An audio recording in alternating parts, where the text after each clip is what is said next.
Rise from your grave.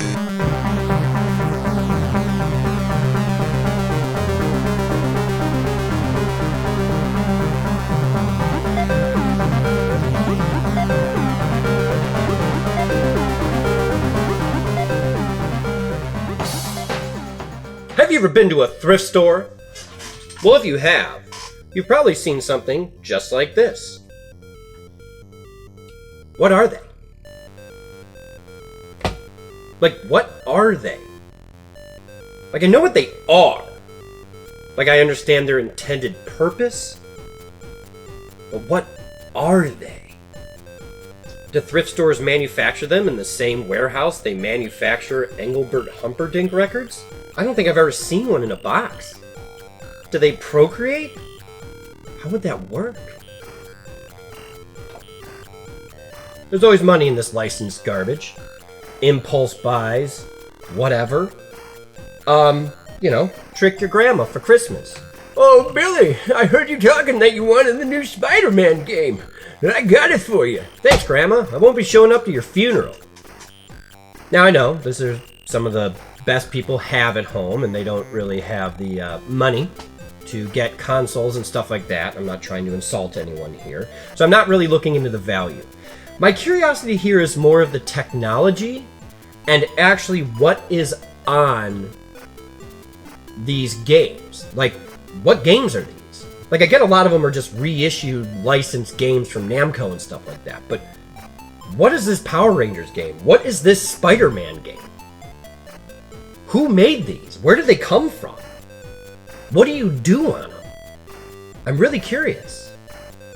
And then I want to rip these open and see if there's actually anything different inside of these.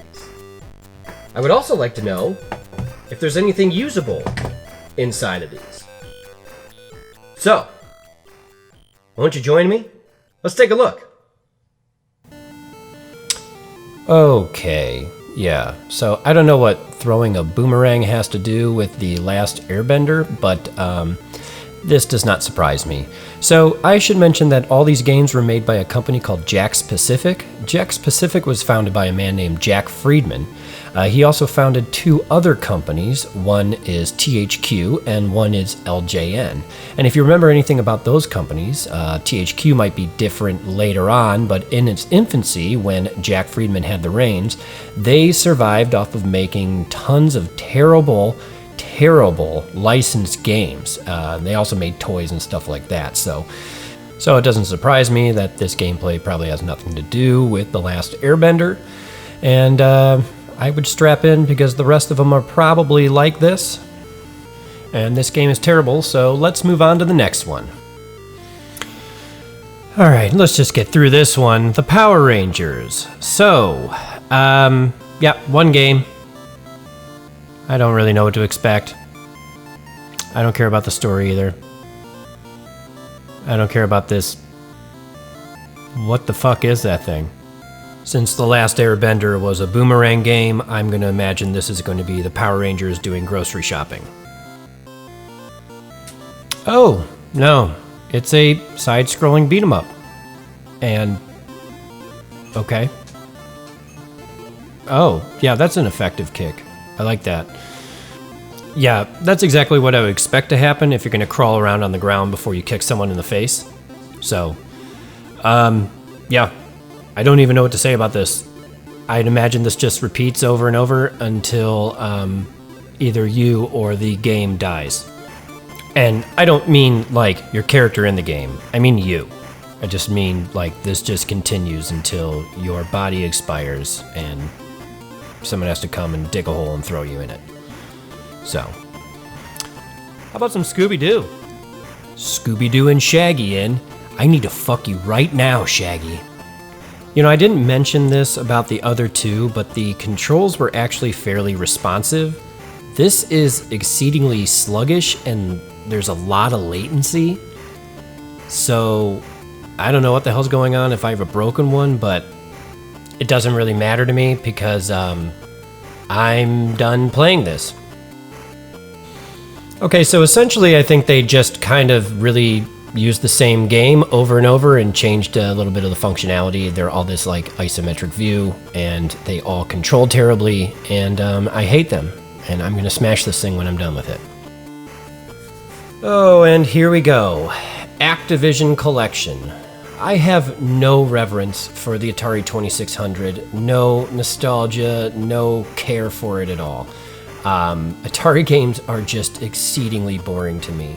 And even going to the ColecoVision or the Intellivision, there are a handful of games I will actually go back and play from time to time, but very few. This does exclude the Arcadia Star Path. I do love Dragon Stomper on the Atari 2600, but that's not really an Atari game since the Star Path adds 6 KB of RAM and allows you to play far more complicated games. In this game, you're a chicken crossing the road because, you know, creative, and you hold up. But only when you should hold up. When you shouldn't be holding up, you don't hold up. And then sometimes you should hold down when you need to. And then that's it. Then you just do the game. I don't get it. I don't understand how video games even survived through crap like this. So this is what Activision did before pissing off every Diablo fan on the face of the planet, and every World of Warcraft fan, and every other fan of every beloved series they purchased over the years. They're a great company. We love you so much, Activision. You guys aren't the worst at all.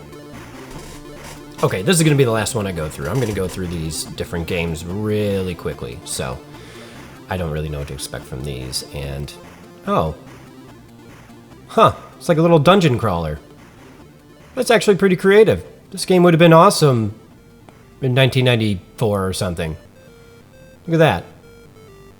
Okay, whatever. I'm actually pretty surprised at these. They're not nearly as bad as I thought they were. Scooby-Doo was pretty rough to control, but I'm assuming that one isn't functioning properly. Maybe I'll tear that open and see if there's anything I can do about that. Because the rest of these do actually have responsive controls. Again, I couldn't see playing these for hours, but they're not the worst. Is there anything in this game, though? Am I just wandering around the sewer? Oh, there's a bomb. Oh, I got it! I webbed a bomb and it blew up.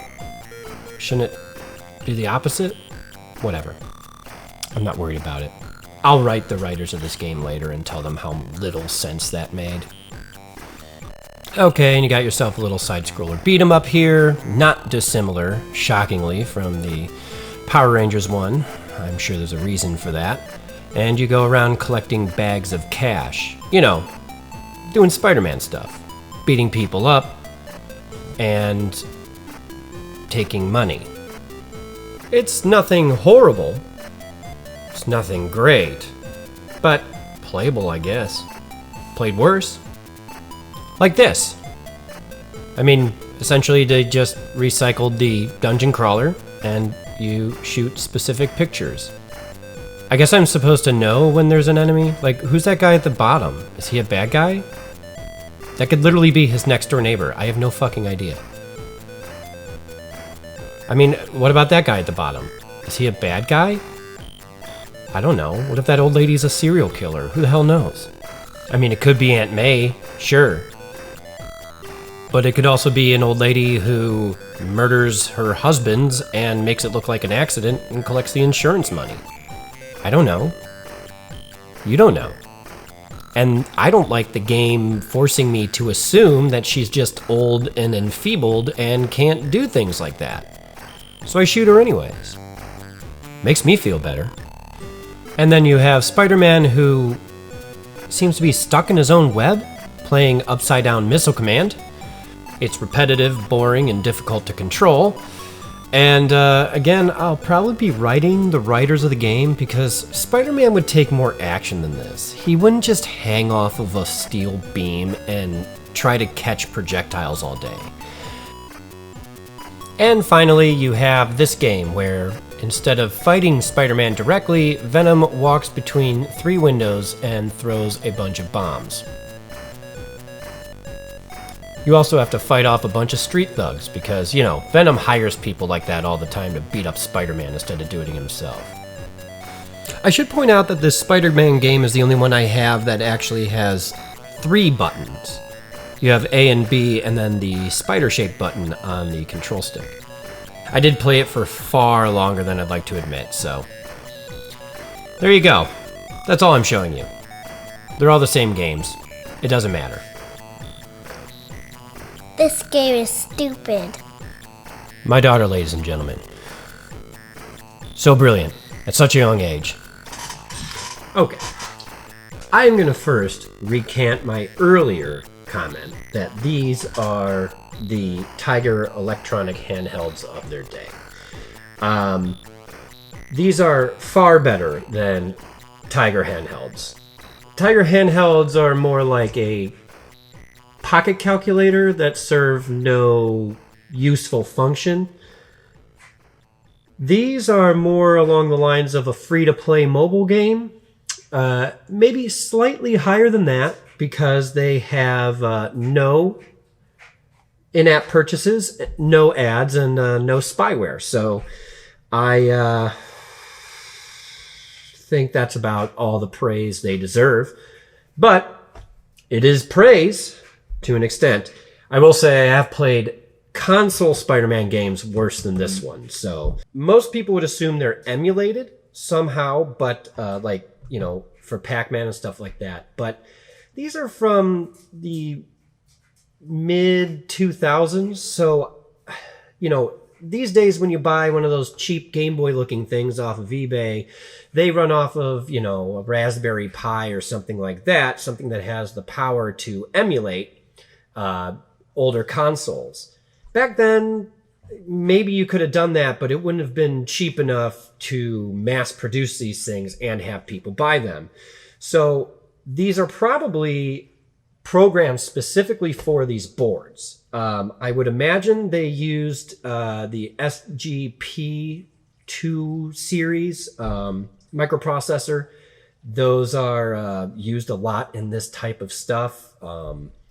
And a lot of like the Famiclone and just crappier games, but a lot of older plug and plays use these. I'd imagine I'm not even going to be able to see what's in here because they probably covered everything with silicone so you don't see what they're doing. I'm just really curious if it was a standard board that they just programmed.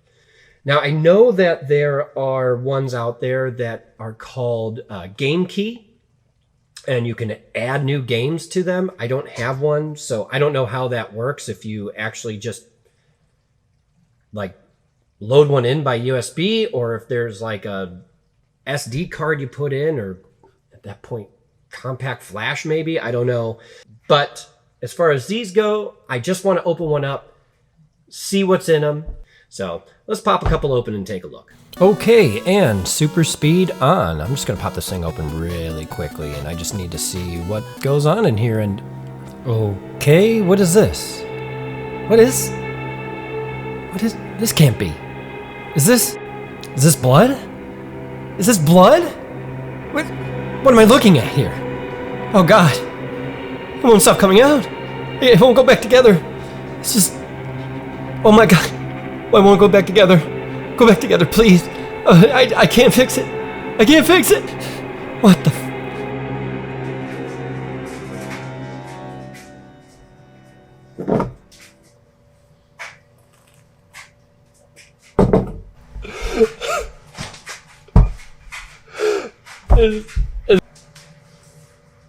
What the fuck was that? What the fuck was that?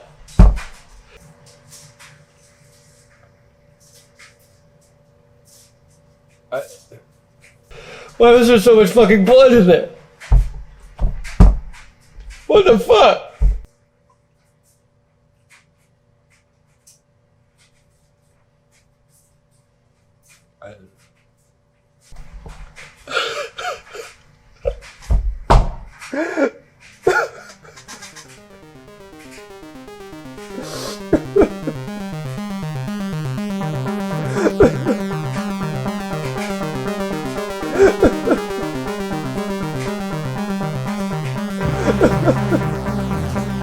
So, I spoke to a shaman about my haunted house, and he said the only way to get rid of the ghosts is to hit that subscribe button and the like button on this video. So, if you could do that, that would be super helpful, because I keep on finding fingers in my toilet, and it's really starting to ruin my mornings.